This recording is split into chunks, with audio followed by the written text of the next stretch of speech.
जय हिंद स्टूडेंट्स, स्वागत है आपका तगड़े क्लासेस पर। तो स्टूडेंट्स, आज के लेक्चर में हम लोग बात करेंगे कोरोजन की। तो स्टार्ट करते हैं हमारा आज का लेक्चर।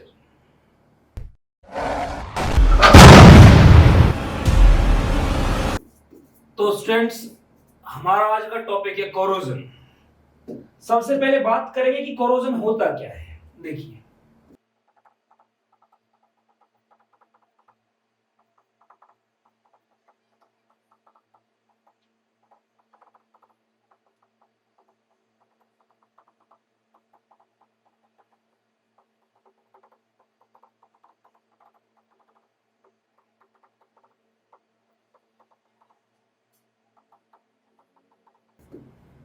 ये कहता है हमारे पास कोई मेटल है, उस मेटल पर जो उसके आसपास एटमॉस्फेयर है, उस एटमॉस्फेयर में जो गैसेस प्रेजेंट है वो उसके साथ रिएक्शन कर जाए। अटैक मतलब रिएक्शन कर जाए और इस मेटल को या तो इसके ऑक्साइड में या इसके सल्फाइड में या कार्बोनेट में या सल्फेट में कन्वर्ट कर दे। ठीक है, ऑक्साइड मतलब क्या रहेगा, O2 माइनस, सल्फाइड ये होता है, कार्बोनेट ये है और सल्फेट ये है। ठीक है ना, मेटल के साथ इनमें से कोई जुड़ जाएगा तो उसको बोलेंगे भाई ये जो मेटल इसमें क्या हो चुका है, इसमें कोरोजन स्टार्ट हो चुका है, कोरोड होने लगा है। ठीक है, अब बात करेंगे इसके मैकेनिज्म की, कैसे कैसे होता है ये। देखिए, हमने माना ये हमारे पास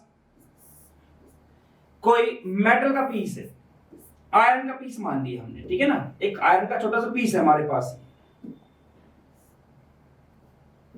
और हुआ क्या, इस पर पानी की एक ड्रॉप गिर गई, एक ड्रॉपलेट जो है वाटर की ड्रॉपलेट, ये इसके ऊपर गिर गई, या क्या थोड़ा पानी गिर गया इसके ऊपर। ठीक है, ये पानी की बूंद है, ये पानी है। ठीक है, अब क्या है, यहां एटमॉस्फेयर जो है इसके आसपास, ये जो एटमॉस्फेयर है, इस एटमॉस्फेयर में गैसेस होंगी। तो यहां पर क्या है, CO2 गैस है और O2 भी प्रेजेंट है। तो यहां पे क्या क्या है, CO2 है, O2 है, हमारे पास H2O है, और ये जो पीस है किसका है, ये आयरन पीस है। तो यहां पे आयरन का भी टुकड़ा आ गया हमारे पास। ठीक है, तो देखिए अब होता क्या कुछ है। सबसे पहले ये जो एटमॉस्फेयर में प्रेजेंट CO2 है, CO2 जो होती है मोर सोल्यूबल होती है, CO2 जो सोल्यूबल होती है O2 के मुकाबले। तो CO2 क्या पानी में कुछ अमाउंट में डिसॉल्व हो जाएगी। तो यहां पे क्या होगा, जो H2O है उसमें कुछ अमाउंट में CO2 डिसॉल्व होकर उसने बना दिया कार्बोनिक एसिड।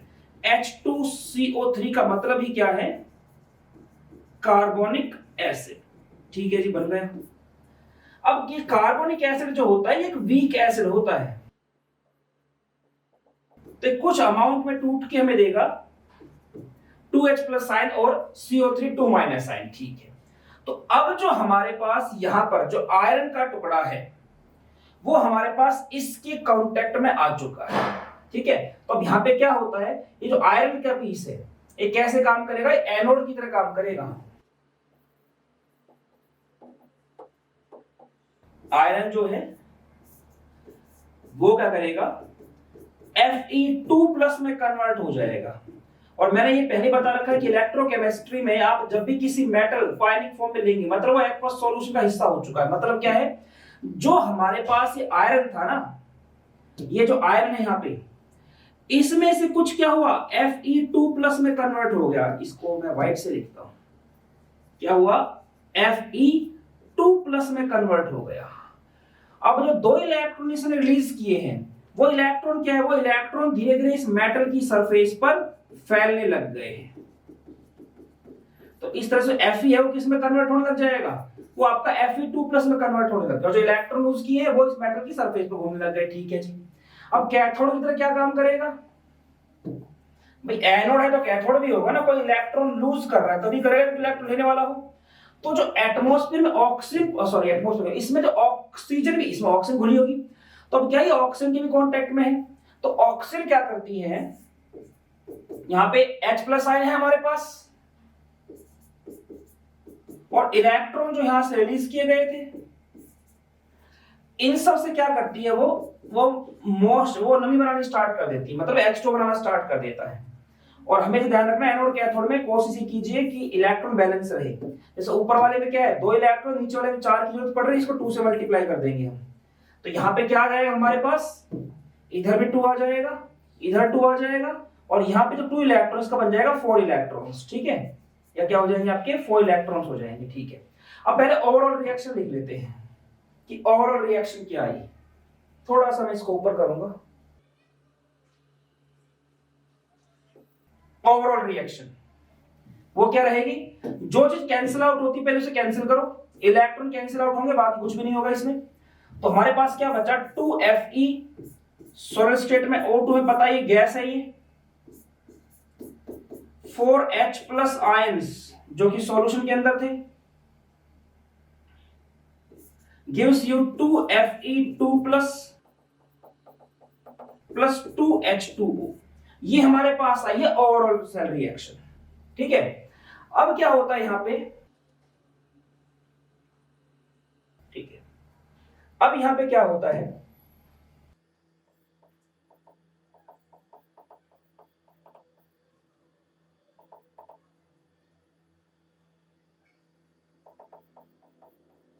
ऑक्सीजन जो है वो जो मॉइस्चर फॉर्म हुआ था उसके साथ रिएक्शन करता है, और हमें यहां पे क्या मिलता है, ये रिएक्शन होती है। Fe2 प्लस आयन था उस मॉइस्चर के अंदर, ये जो था यहाँ पे क्या Fe2 प्लस आयन है, H2O भी है, O2 भी है।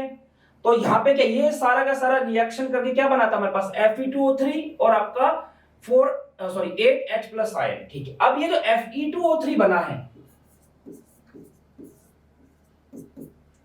ये पानी के मॉलिक्यूल से हाइड्रेट हो जाता है, वो बनाता है Fe2O3.XH2O। X क्या है यहाँ पे 5 है, 5H2। ये आपके रस्ट का फॉर्मूला है, जो लोहे पर जंग लगता है ये उसका फॉर्मूला है।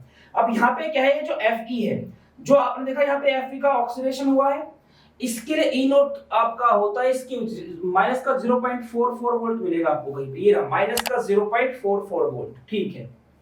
तो यहाँ पे क्या हमारे पास इसकी वैल्यू रहेगी E नॉट Fe2 प्लस से Fe इक्वल टू माइनस के 0.44 वोल्ट। नीचे गया ऑक्सीजन में क्या हुआ है रिडक्शन, 0 से कहां चला गया आपका -2 में। ऑक्सीजन वाले को देखो कहां पे दे रखा है आपका, जिसमें ऑक्सीजन से क्या बन रहा हो, वाटर बन रहा हो, ये 1.23 पे मिलेगा जहां भी मिलेगा आपको, ये रहा, ठीक है। O2 है, H2 में कन्वर्ट हो रहा है, यहां पे H3O प्लस का मतलब क्या होता है H प्लस आयन होते हैं, ठीक है। तो 1.23, तो इसका कितना आ गया 1.23 वोल्ट। रिडक्शन फॉर्म में दोनों कैथोड माइनस एनोड कर सकते हैं हम लोग इसका। जब इसमें कैथोड माइनस एनोड करोगे तो ई नोट सेल क्या आएगा इसका, ये कैथोड का दिस माइनस दिस, पहले से माइनस है, माइनस माइनस प्लस हो जाएगा, लगभग 1.67 वोल्ट आएगा। तो जो रस्टिंग है ना वो एक इलेक्ट्रोकेमिकल सेल की तरह काम करती है, मतलब एक इलेक्ट्रोकेमिकल सेल की तरह काम करता है कि एक इलेक्ट्रॉन लूज करता है, दूसरा के इलेक्ट्रॉन को गेन करता है, ठीक है। तो इसलिए इसको इलेक्ट्रोकेमिकल सेल में ही पढ़ाया जा रहा है। तो ये हमारे पास इस तरह से जब किसी चीज में जंग लगती है, लोहे में जंग लगता है, तो उसका मैकेनिज्म हमारे पास ये आ गया है, ठीक है। तो कैसे कैसे था, सबसे पहले पानी और कार्बन डाइऑक्साइड पानी में घुला, कार्बन कैसे बना, उसने टूटा, वो जब टूटा तो वहां पे अब क्या है हमारे पास ऑक्सीजन भी है, उसके अंदर H प्लस आयंस भी है। तो Fe जब इनके कांटेक्ट में आता तो वो देखता है कि भाई ये जो है इनका SRP पॉजिटिव होता है O2 का, इसका उसके मुकाबले नेगेटिव है, तो ज्यादा रिएक्ट करके इलेक्ट्रॉन लूज करना स्टार्ट करता है। अब ये इलेक्ट्रॉन लूज करना स्टार्ट करेगा तो ऑक्सीजन क्या करेगा, इलेक्ट्रॉन गेन करेगा। तो यहाँ कैथोड एनोड रिएक्शन हम लिख देते हैं। अब इसमें क्या हमारे पास जो यहाँ पे बनती है चीज, हमारे पास जो फाइनली यहाँ बनता है H2O बनता है हमारे पास, और Fe2 प्लस जो हमारे प्रोडक्ट है क्या है Fe2 प्लस और आपका H2O।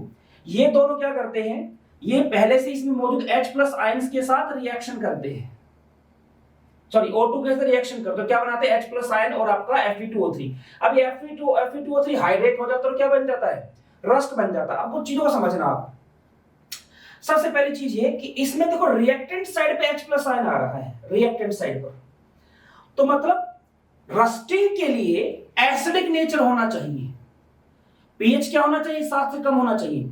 अब धीरे धीरे अगर ये कंज्यूम होता जा रहा है H+, तो मैं कहूंगा कि पीएच की वैल्यू क्या होगी सॉल्यूशन में, बढ़नी स्टार्ट हो जाएगी।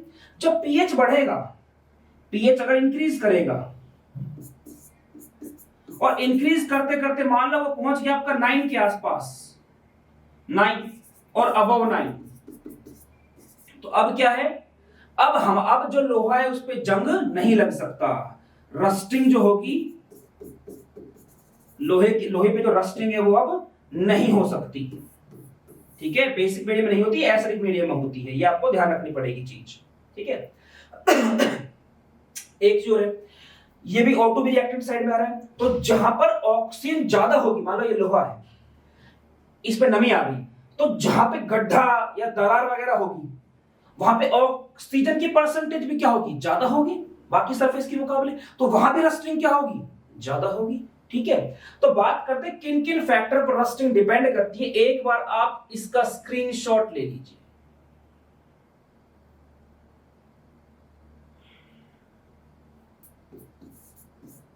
तो स्टूडेंट्स अब बात करेंगे फैक्टर्स अफेक्टिंग कोरोजन। वो कौन कौन से फैक्टर्स है, कौन कौन से घटक है जो कोरोजन के लिए रिस्पॉन्सिबल होते हैं। सबसे पहला है रिएक्टिविटी ऑफ मेटल। मेटल जितना ज्यादा रिएक्टिव होगा उसका कोरोजन उतना जल्दी होगा।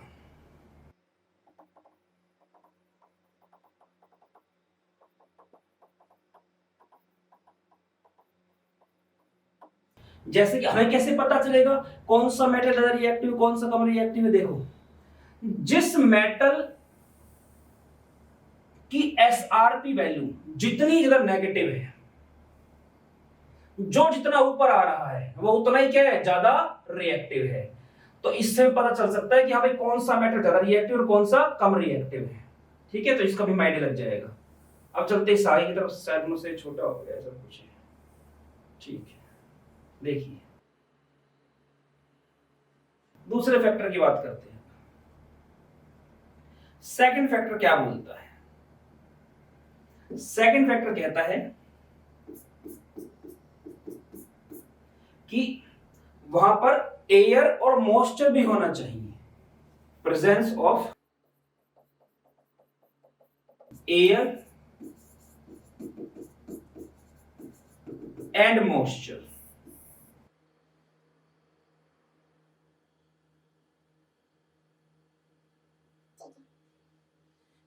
अब इसमें क्या है, अगर आप ऊपर देखें ऑक्सीजन है यहां पे रिएक्टेंट साइड में, ठीक है, और जब हम इसमें आगे चलेंगे तो हमें वाटर की भी जरूरत पड़ती है, वाटर भी होता है हमारे पास रिएक्टेंट साइड में।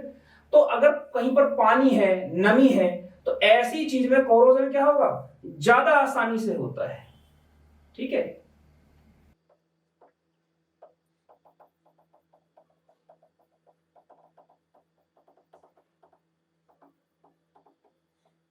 और यही कारण है कि अगर वैक्यूम हो कहीं पे तो वैक्यूम में कोरोजन ही नहीं होगा। ठीक है भाई, ये लगा लो, एक को लिखता हूं, दोनों बता दूंगा एक साथ ही। Presence of impurity, third factor क्या है, प्रेजेंस ऑफ इंप्योरिटी।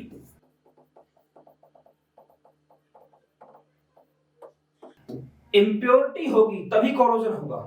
देखो अगर सिर्फ एक ही मेटल है खाली, उसके आसपास कुछ नहीं है, कोई एनवायरमेंट नहीं है, कुछ दूसरी इंप्योरिटी कुछ नहीं है, तो अकेला ही जो मेटल है खुद वो अपने आप में इलेक्ट्रॉन किसको लूज करेगा भाई, इलेक्ट्रॉन तभी तो कोई लूज करेगा जब इलेक्ट्रॉन गेन करने वाला हो, या कहूं इलेक्ट्रॉन को गेन तभी तो कर सकता है जब किसी ने इलेक्ट्रॉन लूज किया हो। अगर उसकी सराउंडिंग में कुछ है ही नहीं, दूसरा कोई एलिमेंट ही नहीं है, तो उसमें कोरोजन हो ही नहीं सकता। इसलिए ध्यान रखना, जो प्योर आयरन होता है, जो प्योर आयरन होगा उसमें कभी भी कोरोजन पॉसिबल नहीं है, क्योंकि कोरोजन क्या है, एक इलेक्ट्रोकेमिकल सेल की तरह काम करने वाला प्रोसेस है जिसमें कि इलेक्ट्रॉन का लेन देन होता है।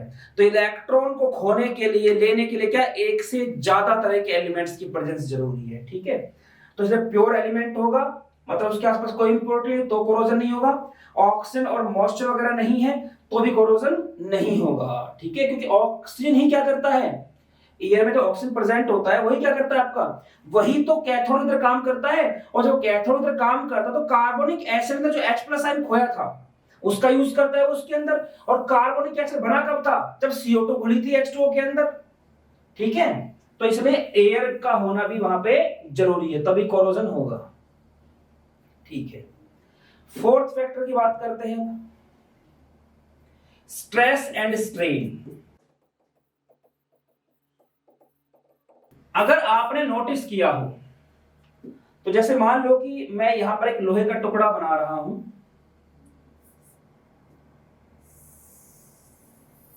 ऐसे हमने इसको ऐसे मोड़ने की कोशिश की। जब हमने इसको ऐसे मोड़ने की कोशिश की तो हुआ क्या,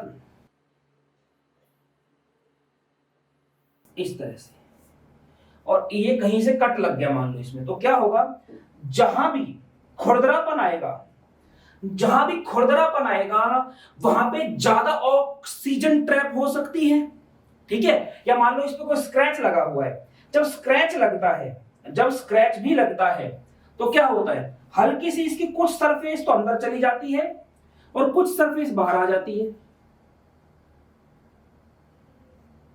इस तरह से। अब एक चीज को समझना,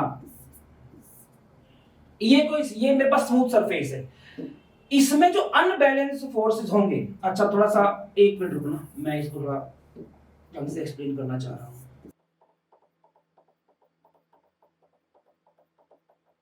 जैसे बीच में जो एटम है ये हर डायरेक्शन दूसरे एटम से घिरा हुआ, तो क्या बैलेंस है इसके सारे के सारे फोर्सेस। लेकिन जो सरफेस पर जो आप देख रहे हैं, सरफेस पर जो एटम आ रहे हैं, ठीक है, इसको यहां से इसने पकड़ा, यहां से पकड़ने के लिए कोई नहीं है तो ये क्या अनबैलेंस फोर्स हो गया, नीचे से पकड़ा ऊपर से कोई नहीं है तो क्या अनबैलेंस फोर्स। तो इनमें क्या है, अनबैलेंस फोर्सेस है। ये जो अनबैलेंस फोर्स होते हैं ना, यही अपने आप को बैलेंस करने के लिए अपने एटमॉस्फेयर में से किसी न किसी को पकड़ लेते हैं अपनी सरफेस पर, ठीक है। अब देखो जैसे मैं यहां बात करता हूं, अब यहां पे क्या है, ये ऊपर की तरफ ऐसे अनबैलेंस फोर्स है। जैसे मैं खुरदरेपन पे आऊंगा, अब क्या होगा देखो, इसमें इधर इस तरफ भी अनबैलेंस फोर्स जो अंदर गया हुआ है ये, अब इसमें अनबैलेंस फोर्स क्या देखो ज्यादा है, अनबैलेंस फोर्स बढ़ जाएंगी। अब इन अनबैलेंस फोर्स को, जब ज्यादा अनबैलेंस फोर्स है तो उनको बैलेंस करने के लिए क्या होगा, अपनी सरफेस पर ज्यादा मॉलिक्यूल को पकड़ेगा, तो वहां पे ऑक्सीजन की या मॉइस्चर की परसेंटेज क्या हो जाएगी, बढ़ जाएगी बाकी जो एरिया है उसके मुकाबले। इसलिए आपने नोटिस किया होगा जिस जगह पे खुरदरापन होता है ना वहां पर जंग जल्दी लगती है। आप कहीं पे गड्ढा होता है ना मेटल में, तो वहां पे क्या है, जंग जल्दी लगता है, रीजन उसका ये होता है अनबैलेंस फोर्सेस, ठीक है, ठीक है। जहां पर स्ट्रेस और स्ट्रेन होगा वहां पे क्या होगा, higher number of unbalance forces होते हैं, जिसके कारण जो रिएक्टेंट थे हमारे पास,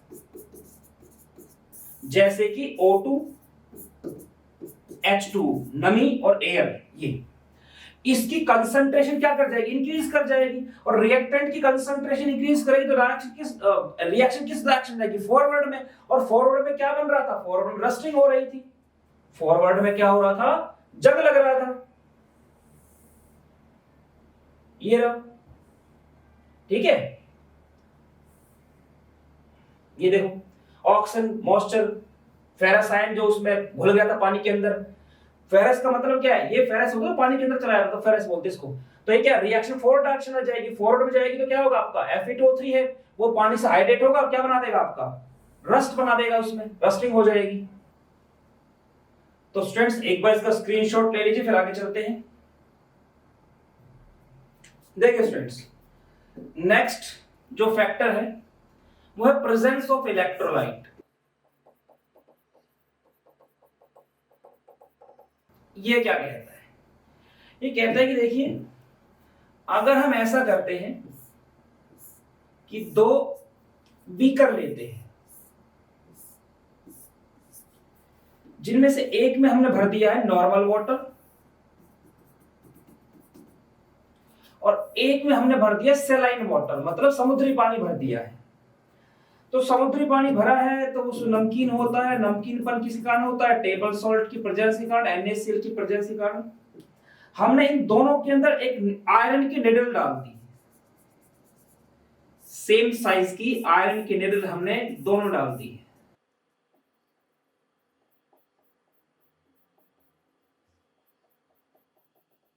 ठीक है, तो क्या ऑब्जर्व किया गया है कि जो सलाइन वाटर होता है उसमें जो आयरन की निडल डलेगी उस पर ज्यादा जल्दी जंग लगना स्टार्ट हो जाएगा, वो उस पर जल्दी रस्टिंग स्टार्ट हो जाएगी। जबकि जो ऑर्डिनरी वाटर जो था हमारे पास, उसमें जो आयरन की निडल रखी गई है उसमें कंपेरेटिवली काफी स्लो कोरोजन होता है। तो सीधा सा इसमें क्यों होता है? क्योंकि इसके अंदर जो हमारे पास NaCl मौजूद है, Na+Cl- आयन, ये इलेक्ट्रोलाइट की तरह काम करते हैं। और इसमें जो Cl- आयन मौजूद होता है ना, वो तो क्या करता है? एक्टिवेशन एनर्जी को लोअर कर देता है, इसको डिक्रीज कर देता है। और क्योंकि आयन्स है तो इनके कारण क्या होता है? जो आयन्स की मूवमेंट होती है वो फास्ट हो जाती है। तो इन सब चीजों के कारण क्या होता है कि जो आपका सलाइन वाटर में आयरन की निडल रखी होती है उसमें जंग जल्दी लगता है। इन सब चीजों के बारे में थोड़ा सा पढ़ेंगे जो आपकी नेक्स्ट यूनिट है केमिकल काइनेटिक्स, उसमें। तो सीधी सी बात है, देखो आयरन मतलब जो हमारे पास मेटल्स है इसी तरह से कोरोड होता है, ये सब फैक्टर होते हैं जो उसको उस पर असर डालते हैं। तो हमारे पास जो बिल्डिंग्स बनी होती हैं, जो डैम्स बने हैं, जो इंफ्रास्ट्रक्चर आप देखते हैं अपने आसपास, अधिकतर में किसका यूज होता है? मेटल्स का। और इस तरह से अगर उनका कोरोजन होगा तो सब कुछ डैमेज हो जाएगा। तो इसलिए हमें इनसे बचने के रास्ते पता होने चाहिए, कैसे इनसे बचा जा सकता है। तो हम बात करेंगे method of protection. Method of protection कि कौन कौन से फैक्टर हैं, कौन कौन सी तो टेक्निक है जिनके जरिए हम कोरोजन से बच सकते हैं। इसमें सबसे पहला होता है बैरियर प्रोटेक्शन। बैरियर प्रोटेक्शन, नाम भी आ रहा है बैरियर प्रोटेक्शन, मतलब क्या होगा? जो कोरोजन की स्पीड है उस पर बैरियर लग जाएगा, मतलब उसको रोक दिया जाएगा। किस तरह से? देखो, ये हमारे पास कोई मेटल सरफेस है, ठीक है, ये कोई मेटल सरफेस है हमारे पास। तो अब क्या है, अगर जैसे हमने जब कोरोजन की डेफिनेशन पढ़ी थी तो उसमें क्या कहता है कि जो एटमॉस्फेयर में प्रेजेंट O2, CO2, SO2 जैसी गैसेस होती है वो मेटल को या तो उसके ऑक्साइड में या सल्फाइड में या सल्फेट में या कार्बोनेट में कन्वर्ट कर देती है। तो अगर कुछ ऐसा किया जाए कि ये जो एटमॉस्फेयर प्रेजेंट गैसेस है ये मेटल सरफेस को टच ही ना कर पाए, तो हम क्या कर सकते हैं? इसमें एक बैरियर लगा सकते हैं इनके रास्ते में। मतलब मेटल की सरफेस है, इस पर क्या करो? इस पर आप ऑयल लगा दो या आप इस पर ग्रीस लगा दो, तो होगा क्या? या इस पर पेंट कर दो, तो इससे जो मेटल की सरफेस है वो और जो बाहर एनवायरमेंट में गैसेस प्रेजेंट है उनका डायरेक्ट कांटेक्ट क्या हो जाएगा? कट जाएगा। तो इस तरह से ये जो लेयर है इसने कैसे काम किया? एक बैरियर की तरह काम किया है, एक रुकावट की तरह काम किया है, जिस कारण ये जो मेटल है ये कोरोजन से बच सकती है। तो ये हमारे पास था पहला मेथड ऑफ प्रोटेक्शन। ठीक है, स्क्रीनशॉट लीजिए, फिर आगे चलते हैं। दूसरा मेथड स्टूडेंट्स,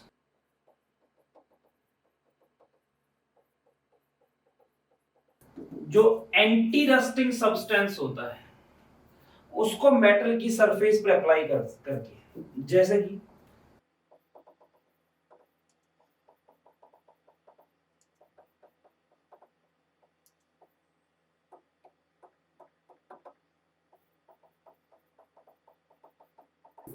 एल्कलाइन फॉस्फेट या क्रोमेट जो होता है, आप इसका लेप कर दो, इसकी परत चढ़ा दो किसी मेटल की सरफेस पर, ठीक है, कोई मेटल की सरफेस है, उस पर क्या करो, किसी फॉस्फेट या क्रोमेट की लेयर चढ़ा दो। जैसे आयरन जो होता है, आयरन पर जब फॉस्फेट की लेयर चढ़ाई जाती है तो क्या बनाया जाता है, वो बनाया जाता है आयरन फॉस्फेट। अगर Fe आपका +3 ऑक्सीडेशन नंबर के साथ होता है इसमें, तो ये क्या बनाता है, FePO4 फेरिक फॉस्फेट। और अगर +2 तो फेरस की फॉर्म में हो तो Fe3PO4 का ट्वाइस, क्योंकि PO4 पे कितना चार्ज है, -3, और इस पर +3 हो तो हो गया बैलेंस। लेकिन अगर इस पर +2 है और इस पर -3 है तो बैलेंस कैसे करोगे भाई, 3 वाले 2 से मल्टीप्लाई करके, 2 वाले की 3 से मल्टीप्लाई करके, ठीक है ना। तो इसकी एक प्रोटेक्टिव लेयर बना देता है ये आयरन फॉस्फेट की एक प्रोटेक्टिव लेयर।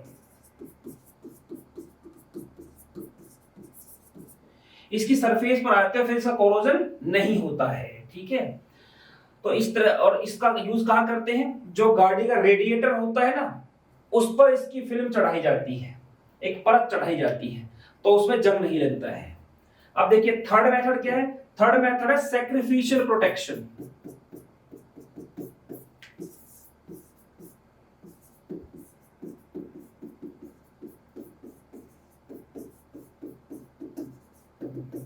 अब ये सैक्रिफिशियल प्रोटेक्शन क्या होता है, हमारे पास यहां पे कोई भी एक मेटल है, ठीक है, ये कोई मेटल का टुकड़ा है हमारे पास, ये कहता है कि ये जो हमारे पास एक मेटल है, इससे ज्यादा रिएक्टिव एलिमेंट हो हमारे पास, उसकी परत इसके ऊपर चढ़ा दी जाए। जो येलो येलो आप ये परत देख रहे हैं, फिल्म देख रहे हैं, ये क्या है आपकी, ये मोर रिएक्टिव, ये मोर रिएक्टिव एलिमेंट है। तो अब क्या होता है, जो मोर रिएक्टिव एलिमेंट होता है ना, इसका कोरोजन होता है, ये क्या करता है, ये कोरोड हो जाता है, इसमें जंग लगता है, ये अपना बलिदान दे देता है, लेकिन जो इधर मेटल बची हुई है, मतलब मेटल जो इसके अंदर, इसको पूरी तरह से क्या देता है, सुरक्षा देता है। और अगर इस मेटल के टुकड़े पर कहीं इसका छोटा सा हिस्सा भी है, तो भी इस पूरी मेटल में कहीं भी जंग नहीं लगने देगा, क्योंकि देखो करता क्या है, जो ज्यादा रिएक्टिव होता है ना, वो काम करता है एनोड की तरह, और वो रिलीज करता है इलेक्ट्रॉन, और जो इलेक्ट्रॉन रिलीज करता है उसका होता है ऑक्सीडेशन। ऑक्सीडेशन मतलब क्या, हनन होना, कोरोड होना एक तरह से, ठीक है। आयरन के कोरोजन में क्या था, Fe तो स्टार्टिंग में Fe2+ में कन्वर्ट हुआ था। तो इस तरह से ये जो मेटल, इसके ऊपर जो परत चढ़ी होती है एलिमेंट की, ये अपना बलिदान देता है, मतलब खुद क्या है, खुद खत्म होता रहता है, लेकिन जो इसके अंदर आपकी जो मेटल थी उसको क्या करता है, पूरी तरह सुरक्षित रखता है। और अगर ये जो आपने परत चढ़ाई है इसके ऊपर, अगर जिंक हो, अगर किसी चीज पर जिंक, ये जिंक की परत चढ़ाई हो आपने, तो ऐसे में ये जो प्रोसेस होता है इसे बोलते हैं गैल्वेनाइजेशन। लेकिन ये ध्यान रखना, ऐसा नहीं किसी के ऊपर भी आपने जिंक की परत चढ़ा दी, नहीं, जिंक उसके मुकाबले मोर रिएक्टिव होना चाहिए, मतलब ये क्या हो, ये तो हो मोर रिएक्टिव, और जो ये मेटल है इनसाइड, जो अंदर मेटल है, वो क्या हो, वो आपकी लेस रिएक्टिव। उसका पता कहां से चलेगा, इस टेबल से चलेगा। जिंक आपका कहां आता है, जिंक यहां आता है, तो इससे कम रिएक्टिव होनी चाहिए। तो इससे नीचे जो भी मेटल आ रही हो उनमें से कोई भी ले लो आप, जैसे आयरन ले लो, आयरन के ऊपर जिंक चढ़ा दो, तो जिंक क्या धीरे धीरे अपने आप को अपना बलिदान देता रहेगा, अपने आप खत्म करता रहेगा, अपने आप इलेक्ट्रॉन निकाल के N2+ में कन्वर्ट होता रहेगा, लेकिन आयरन को पूरी तरह क्या रखेगा, सुरक्षित रखेगा। तो ये सैक्रिफिशियल प्रोटेक्शन होता है, ठीक है। अब एक होता है इलेक्ट्रोलाइटिक प्रोटेक्शन, उसकी बात कर लेते हैं एक बार, फिर एक बार में आप स्क्रीनशॉट ले लेना इनके।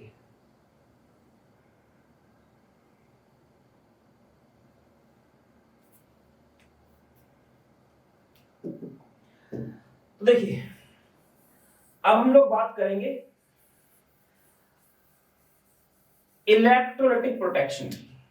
ये क्या कुछ कहता है, ये हमारा फोर्थ मेथड है, मेथड ऑफ प्रोटेक्शन का।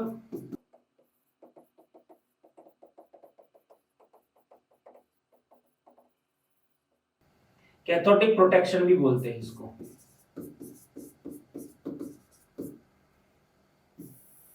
इसमें क्या होता है, देखिए जैसे मान लीजिए कि ये है हमारे पास जमीन, ठीक है, और जमीन में से जा रहा है लोहे का पाइप, आयरन पाइप जा रहा है इसमें से। भाई जो डीजल पेट्रोल वगैरह एलपीजी वगैरह एक कंट्री से दूसरी कंट्री में जाती है तो पाइप किसका बना होता है, वो लोहे का ही तो होता है। ये क्या मेरे पास, ये आयरन पाइप, ठीक है, ये जमीन के अंदर गड़ा हुआ है और जमीन में क्या होता है, मॉइस्चर होता है। हाँ जी, मॉइस्चर होता है। तो अगर नमी है और भाई मॉइस्चर होगा, पानी होगा, तो उसमें क्या ऑक्सीजन डिजॉल्व होगी थोड़ी बहुत, तो नमी है, ऑक्सीजन है, लोहे का पाइप है, तो इसमें तो जंग लग जाना चाहिए। तो क्या जो गवर्नमेंट है वो इस चीज को नहीं जानती है कि नमी और पानी के साथ और ऑक्सीजन के आसपास हम आयरन को रखेंगे तो इसमें जंग लग जाएगा। तो आखिर वो लोहे के पाइप क्यों बनाती है फिर यहाँ पे, देखिए समझिए। अब यहाँ पे क्या किया इन्होंने, मैग्नीशियम का एक टुकड़ा लिया, मैग्नीशियम मेटल है, मैग्नीशियम का एक टुकड़ा लिया, उसको जमीन में गड्ढा खोद के गाड़ दिया। ये क्या है, एक मैग्नीशियम का टुकड़ा है, मैग्नीशियम फॉइल, ठीक है जी। ये हमारे पास आयरन का पाइप है और एक वायर के थ्रू इसे कनेक्ट कर दिया जाता है, इससे ये कनेक्ट कर दिया, ठीक है, ठीक है जी। अब क्या होता है देखो भाई, मैग्नीशियम और ये आयरन दोनों में ज्यादा रिएक्टिव कौन सा, वो हमें पता चल जाएगा हमारी टेबल से। इनमें से कौन सा ऊपर आता, देखो मैग्नीशियम ऊपर आएगा, ये मैग्नीशियम है और यहां कहीं आपका आयरन है।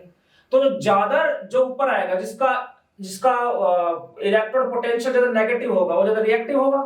तो और वो कैसे काम करेगा, एनोड की तरह, और क्या रिलीज करेगा, इलेक्ट्रॉन। जो नीचे आएगा वो कैसे काम करेगा, कैथोड की तरह क्या कैरी करेगा, इलेक्ट्रॉन। तो यहां पे भी क्या होता है, यहां पे भी ये चीज होती है। इन्हीं चीजों से डर लगता है मेरे को। देखिए तो इधर भी क्या होता है कि जो मैग्नीशियम है ये इलेक्ट्रॉन लूज करने स्टार्ट करता है, ठीक है, ये क्या करता है, इलेक्ट्रॉन लूज करने स्टार्ट करता है।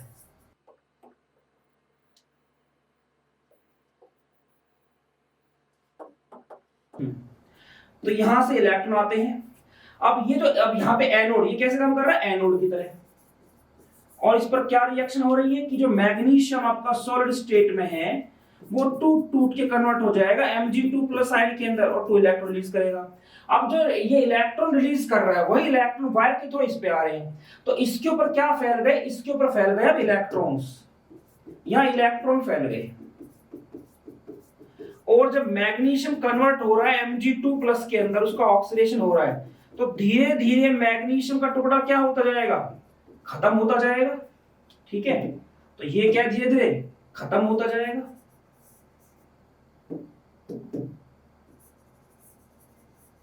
ठीक है। अब क्या होगा, इलेक्ट्रॉन यहां पे आ गए। अब ये जो आयरन का पाइप है ये कैसे काम करता है, कैथोड की तरह। और इसमें क्या होता है, देखो एटमॉस्फेयर में, सॉरी, वहां पे पानी मौजूद है, ऑक्सीजन मौजूद है और क्या है, इलेक्ट्रॉन भी आ रहे हैं। तो अब ये क्या करेगा, ये इसको कन्वर्ट कर देता है, सॉरी H प्लस साइन मौजूद है, मैं उल्टा लिख के, एक मिनट रुकिए,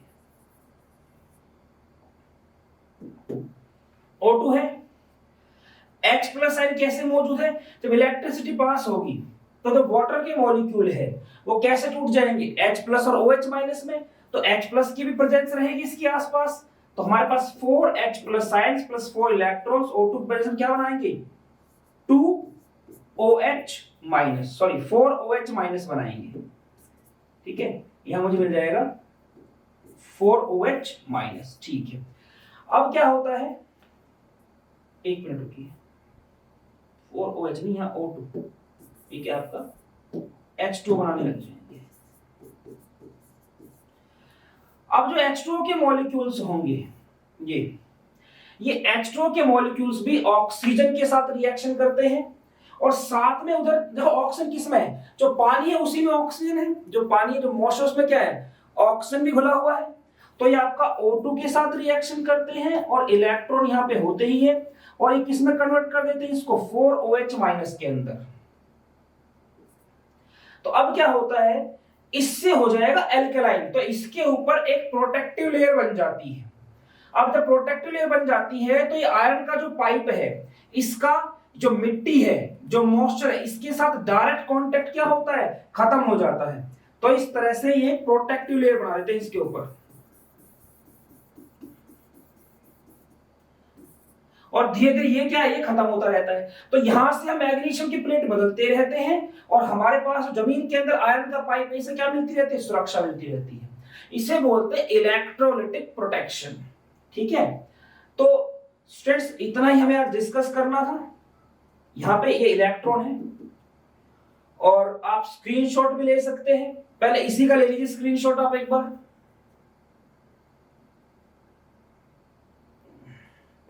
जो बाकी हिस्सा था इसका भी स्क्रीनशॉट ले लीजिए।